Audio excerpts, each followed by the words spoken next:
Good evening. Welcome to Three Mantras Podcast. I am your host, Paul Hughes. Hello, everybody. Hi. How you doing? How you doing, everyone? I know. You don't even have to say it. Before you even say it, it's been almost a week. I've had a little time to adjust. They haven't. We'll get to my little guys in a minute. I've had time to adjust, and yes, I know. I talked a lot about the New England Patriots winning the Super Bowl. And well, folks, we fell a little short. My apologies to everyone at home. Everyone, if you felt I jinxed you by being overly spiritual guy telling you that they were going to win and all that, and they did not. I'd like to say they put up a valiant effort, but it just wasn't their day. You know what I mean? As I uncross and cross my legs, it just wasn't their day. Sometimes in life, folks, you have those days where it's just not your day, and the Super Bowl last Sunday was not the New England Patriots day. And so now they are in the off season and they are recouping, and I hope they are getting better. And a fake but sincere, heartfelt congratulations to the Seattle Seahawks. You are gracious fans. You're all kind of good people.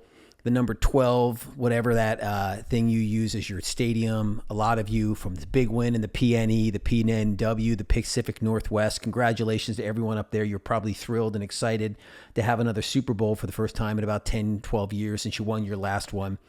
I tip my hat to you. Your team was great. You won. I didn't watch enough Seahawks this year. And boy, when that game started, I was like, oh, brother, these fellas are angry and they're here to win. And they're going after our cute little Drake May. And boy, did they. Anyways, this is a spiritual podcast, so I won't spend a lot of time on that today. But I just wanted to put that out there to all of you that are grieving, going through pain, which is a lot of my New Englander fans. And then most of the U.S. is like, oh, thank God. Patriots didn't win another one.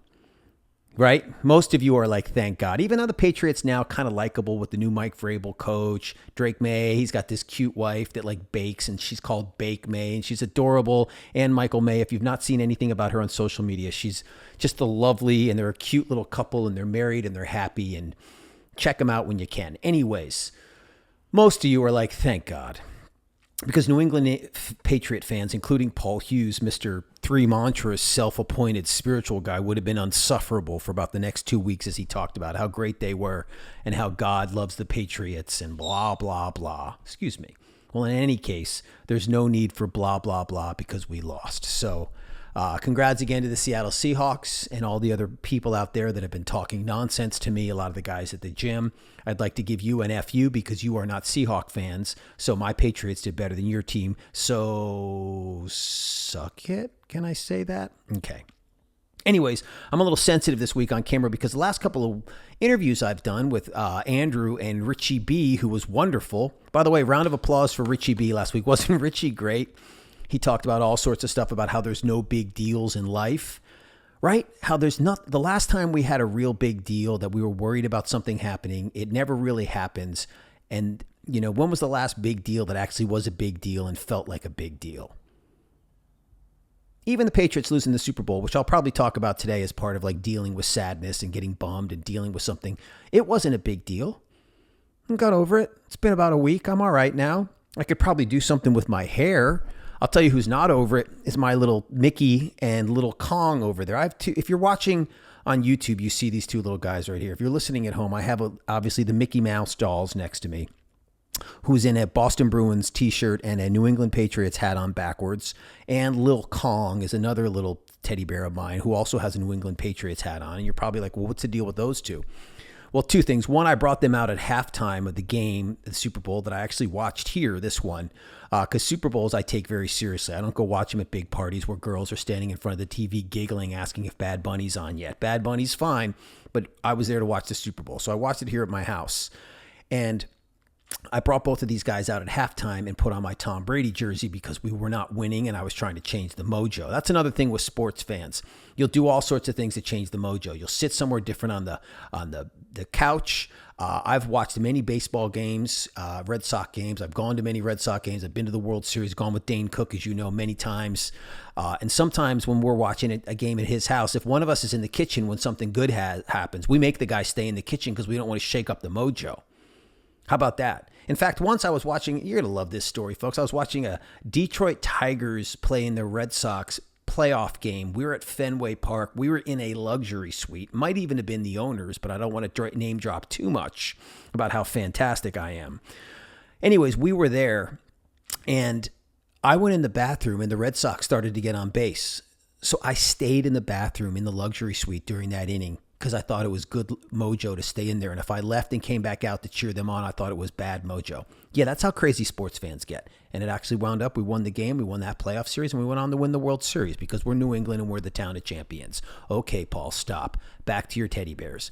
Anyways, Little Kong, in case you're wondering what he's doing here, is you read my 3 Mantras book. I talk a lot about Mickey Mouse, talk a lot about healing the inner child. Years ago, I don't know where I was, but I was at some store where I saw this little guy sitting on like the cashier. And I walked by him and I saw him, and I swear to God, he said, "Hey, please take me." And I looked at him and I giggled and I said, "Hey, little buddy, I can't take you. I got to go." And he's like, "Well, come on, please." And I looked at him and I realized he's like Lil Kong because he's a little like ape. He's going to grow up to be a big ape like King Kong. But right now he's Lil Kong. And he was all scared to be left alone at the cashier. And I'm telling you, this is a true story. I was like, oh, I all of a sudden realized I totally saw him as completely human. I know you are. You're not a stuffed animal, Little Kong. Please, I'm doing a podcast. Just sit there and just chill. But what I loved about him was I have him around my house, and whenever I see him, I kind of talk to him because he reminds me of like someone who's little, like a little inner child, like your 7-year-old inner child that you kind of have to nurture a little bit. And then someday he's going to grow up into this big, ferocious ape that climbs the Empire State Building and fights, that dinosaur. Godzilla. Yeah, and I think you win, actually, Lil Kong. But for now, you're Lil, so you don't understand that. So you just sit here and chill. Anyways, he's really sad because he really wanted the Patriots to win, and he loves wearing the hat. So I didn't have the heart to take them down. So they've literally been in my living room all week, and not too many people have come over. I think one buddy came over, and he was just like, "What's up with the stuffed animals?" And I'm like, "What do you mean stuffed animals? Those things are real. That's Mickey and Little Kong." And then I tell him about Little Kong, and then the person looks at me like, "Oh, I forgot Paul Hughes is kind of fucking crazy. Let's move on." Anyways, and you're probably listening now going, "Let's move on." Anywho, shout out to Andrew and Richie again. We had great talks. And YouTube, for whatever reason, has been kind of limiting my videos and disapproving some things because some of the content me and Richie talk about. So if you've been watching this on YouTube, some of the content had to be edited out from Richie, about 5 minutes of it, because it was deemed a little bit too explicit or too much. Anywho, if you go listen to Spotify or the Apple Podcasts, it's on there. If you really want the full whatever, which is basically a lot more F-bombs and a little bit more inappropriate discussions. Otherwise, Mom, just listen to this one, okay? I don't want to offend you, Mom. Anyways, whole reason I bring this up is because I wanted to talk to you today about the Super Bowl. You know, it's a great one. It's a great one. All weekend long before the Super Bowl happened, I said, this situation with the Patriots is going to work out better than I can imagine. This situation with the New England Patriots is going to work out better than I can imagine. This situation with the New England Patriots is going to work out better than I have. Then the Super Bowl came. I had my shirt on. I had everybody around. I was texting my buddies. We were all fired up. We had watched all the podcasts. We got all the food ready. We went, and then we proceeded to get our asses kicked. Yeah. Patriots got their asses kicked. There's no two ways to sugarcoat it. Drake May had a terrible day. Maybe his shoulder was injured. I don't know. The offensive line couldn't block anything. And these Seattle Seahawks, man, just came in there like they were all King Kongs, just decking him all day. And our defense played pretty well, but we were not a couple plays away from winning that game. That game was, a beatdown's probably a heavy word. I'm not going to use that about my team, but, we lost badly. So anyways, what the hell, Paul? This situation will work out better than you can imagine. I thought you said the mantra. So how is that going to work out better than you can imagine? I said, well, the situation with the Super Bowl and the Patriots is going to work out better than I can imagine. So let me read you something, and then I'll tell you how it actually did. Okay? You're listening to this right now like, wow, this guy's pretty good. Because all of us, we don't get everything we want in life.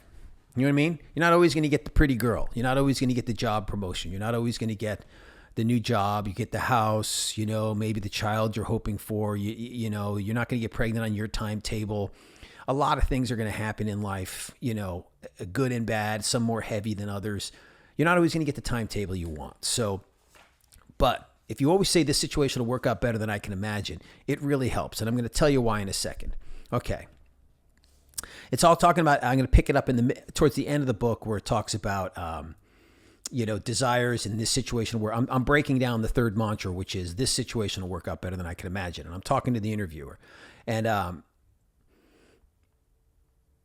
because I basically talk about coming into like some baffle gag. How am I supposed to trust some baffle gag telling me to give up my every want in life? I feel those desires just make me human. I'm talking to the interviewer about like, it's okay to want my team to win. It's okay to want the pretty girl. It's okay for you to want to have a baby and a healthy family and a life. It's okay to want those things. It's okay to like want things in life. Part of becoming spiritual does not mean we just go, okay, whatever. We just don't unnecessarily overly attach to it. That's what it is. I can't live and breathe on if the Patriots win the Super Bowl, but there's nothing wrong with wanting them. Because I'll tell you something, for everyone that wanted the Patriots to live and win that Super Bowl, those same people are in Seattle wanting the Seahawks to win. So God bless them. I'm happy for them. I'm happy those people won, kind of. All right, so here's what I talk about. As I talk about desires, the interviewer asked me, what desires? What are you talking about? I say a decent job or career providing for myself and my loved ones, or a romantic interest to like me in return. Perhaps one day to fall in love, get married, have a family. A basic human desire old Bafflegag now deems as unspiritual. And I'm basically talking about those bloated spiritual people that are all over the internet that like try and tell you how you have to let go of all your wants and attachments. Don't listen to them. They don't know what they're talking about. Or even simple stuff like perhaps wishing for no traffic when late to work, no lines at Costco when you have 2 screaming kids. How about a good weather on the day of a friend's wedding? Hey, shout out to Alanis Morissette. Or when my father was sick and in the hospice, I begged the universe to please let him die peacefully without a lot of pain. Oh, I love you, Dad. Oh, buddy. Yeah.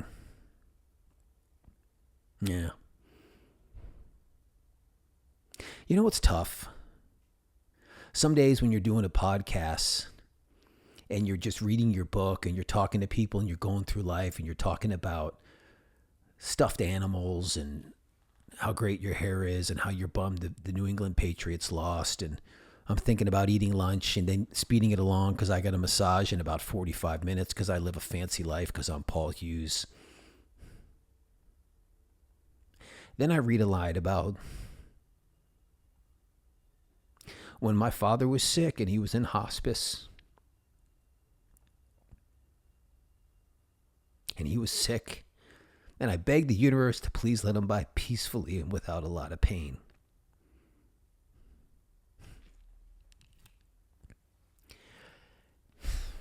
And sadness and like reality just kind of like hits you over the head. I remember that time. It was May and June when my dad was really sick, and I was like, hey, God, just let the poor guy die without a lot of pain, please. I don't ask a lot of you. Yeah, sure, I want the job, and I want the Patriots to win the Super Bowl, and sure, we all want the pretty girl or boy. I get it all, God. You don't have to really hear me on those things. I get that those are more wants than needs, but please, let's just not have this guy be in any more pain. Ooh, wow, I don't know where that came from. And God did. The good news is he took my dad out of pain, and he took them shortly thereafter on July 7th, right after July 4th. Rest in peace, Dad. Wow. Whew, sorry, let me pull it back for you. But I say that all because I'm sure all of you are out there right now, and like this just happened in real time, but like we all go through days when we're just kind of cruising along. Like I'm talking about the Patriots and then my dad's name comes up and I'm like, I get hit with this wave of like sadness and grief. Like, oh man, I miss my dad. I'm sure a lot of you are going through that. So I want to say something to you right now, everyone out there who's ever going through something, and maybe you have a sick loved one or someone in hospice or whatever. May your loved one's pain work out better than you can imagine. I've never heard of someone praying to the universe for a loved one's pain to be removed, and the universe didn't listen.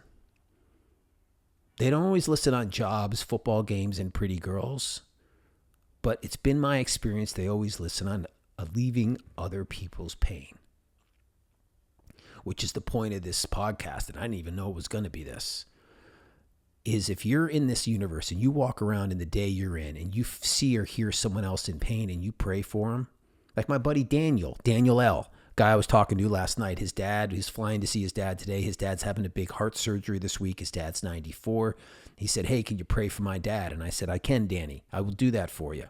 So, hey, Danny, I hope your dad's pain is relieved this week and he's okay. And he pulls through.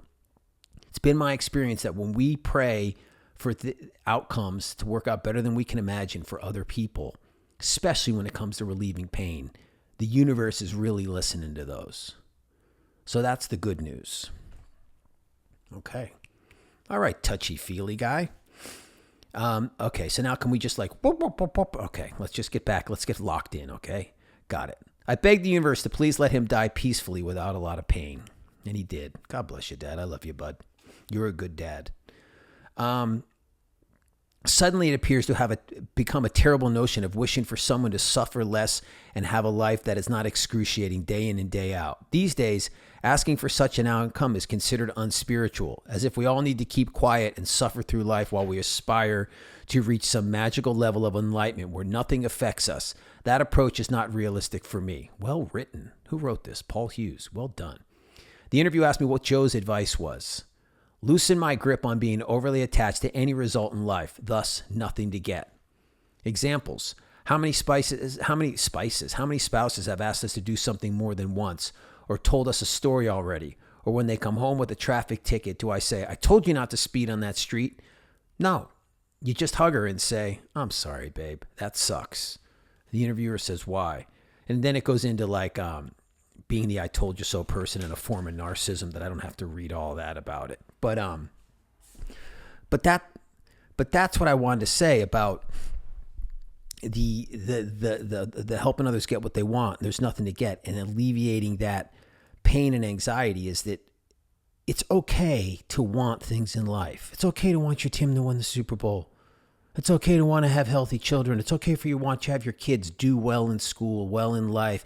You know, I always joke about little Johnny's always effing around and I have to go, fix him and help them. And, and they're addicted to opiates and their mom and dad, their nice hedge fund father and their sweet mother are really sweet, religious, kind people. And they don't know how their youngest son became such a derelict. And it's and they'll do anything to fix it. And I know it sounds like I'm being tongue in cheek, but trust me, if you meet some of these little Johnnies, you're like, oh boy. Or little Sarahs. Little Sarahs can be just as big a pain in the asses when they get on the drugs and get the weird boyfriend and the weird life. You all know it, parents. You're all sitting there going, yep, we know what he's talking about. Or you're the sister or friend of someone we've all been there. Anyways, the point is, these poor people, when I go meet these parents, it's I try and reassure them hey, it's okay you want your son to get better. It's okay to want to do everything to help your son. It's okay to not want to let him go or cut him off or throw him in the streets, which is a lot of times the solution when someone's really addicted to drugs and alcohol. That sounds well and good when you're the clinician guy or me flying in to kind of save the day, because this is what I do for a living. This is easy for me. This is like me being a cop eating a hot dog, like I was talking to Richie last week. He and I do this for a living. None of this, we're built for this. For better or for worse, our wirings are fine with this kind of lifestyle and moving into high intense trauma situations and helping people. But when you're the family or the loved one of someone, it's a little different ball game. It's a little harder to be unattached to your youngest son and be like, yeah, just throw him out in the streets of Los Angeles or in the streets of Chicago and he'll come around, So I get it. So it's okay to have some anxiety. It's okay to have some attachment. And all I'm saying, and in those moments, the best thing you can do is, God, please help my little Johnny, that his situation, his life works out better than I can imagine. Please help that this scenario turns around and works out better than I can imagine. And then it does. And then it does. So for me, cut back to what we started with, Sunday, my New England Patriots just looked like they never showed up to play the Super Bowl. The Seattle was a better team. Our offensive, whatever the reason was, we didn't win. It was pretty apparent watching the whole game. After the game, I was sad. I grieved. But I was able to also go, God, let this work out better than I can imagine. And instantly, I got kind of excited for Seattle fans that they won the Super Bowl. And also, if we're really being honest here, my team had no business being in the Super Bowl. We were 4-13 last year. And somehow, by some miracle, we get a new coach, we get a new few players, and we were 17-3 going into the Super Bowl. 17-3. And a lot of luck came our way. So I was able to go, you know what, man? It's February, and I still get to root for my team. Now I only have to wait another miserable 5 or 6 months till the football season starts again. But it got me, usually they're done in mid-December because we haven't been good the last few years. So thank you, God and universe. I've enjoyed this. This has worked out better than I could have ever imagined. Because if you asked me at the beginning of the season, I would have been like, geez, the playoffs would be great. Let alone the Super Bowl. Of course I wanted to win it. Of course I always want to get the big fancy job. Of course we all want the pretty boy and the pretty girl. Of course we want the pretty fancy things in life. But they don't always work out that way for us. Those are self-desires. But when I desire for other people and I get excited, that's what also helped me is I got excited for the Seattle fans. Like, yeah, good for them. And I listened to Joe. Joe, by the way, diehard New England Patriots fan. One thing about Joe that was funny is he loves the Patriots. But after the game, he's always like, hey, never happened, dude. You got to read the book to learn about never happened, which is basically Joe believes that everything happens in the moment. Then once it's done, it never happened. And literally he starts fresh every time he sees someone, which is kind of crazy, it kind of reminds me of a great story about my dad that I'm going to tell you. The hardest part about my dad was that he got sick and he got dementia and signs of Alzheimer's, and his memory was gone. Like he kind of would know who you are when you walked in a room, but he didn't exactly know who you were. So you're always like, hey, Dad, it's your good looking son from California. And my dad always had his humor. He'd be like, I don't think I have a good looking son from California. And then I'd be ready to kind of try and jar his memory a little more. He'd go, I know I have a son from California. I don't remember how good looking he is. And I'd be like, my dad still got it. Anyways, towards the end, when I would go visit my dad in the memory care facility that he was at, and sometimes I would go alone. Before I would walk in, I would go, hey, God, may this situation work out better than I can imagine. Can this situation work out better than I can imagine? And I would keep saying that when I would walk up, and I would go in and I would check in, and then I would go see my dad. And for whatever reason, some days when you'd go see him, at first he'd always remember you. And then usually if you left and went to the bathroom, he'd forget about you.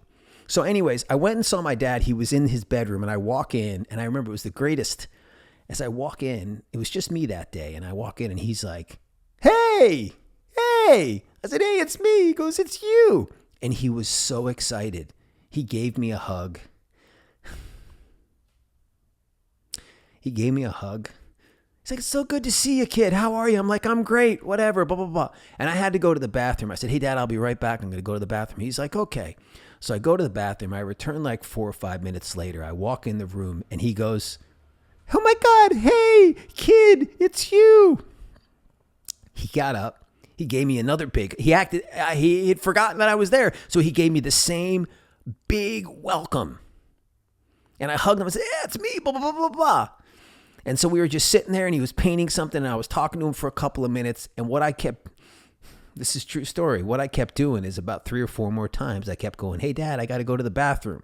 He'd say, okay. And I would leave for a minute, and I would come back in, and he'd say, hey, kid, it's you. And give me a big hug, and we'd do this song and dance. And I got to tell you, we did this 5 or 6 times, and it was effing awesome. It was the greatest day I ever had with my dad. It was the greatest time. He just was it was like a youthful, exuberant kid. He had remembered who I was, but every time I left, he'd forget. But then I'd come back and I'd be like, it's your good looking son from California. He'd be like, my kind of good looking son. And he was playing along, and it was awesome. And that happened 5 or 6 times, And I said, Dad, this is great. And he kept remembering when I walked in, and then he would forget when I left. Okay.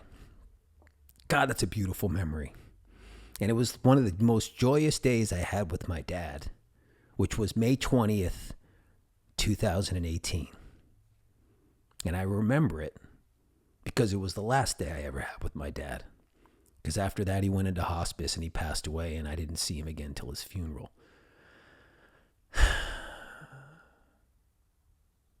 And on one hand, you can look at the story as, oh, wow, that's so heartbreaking. That's so sad.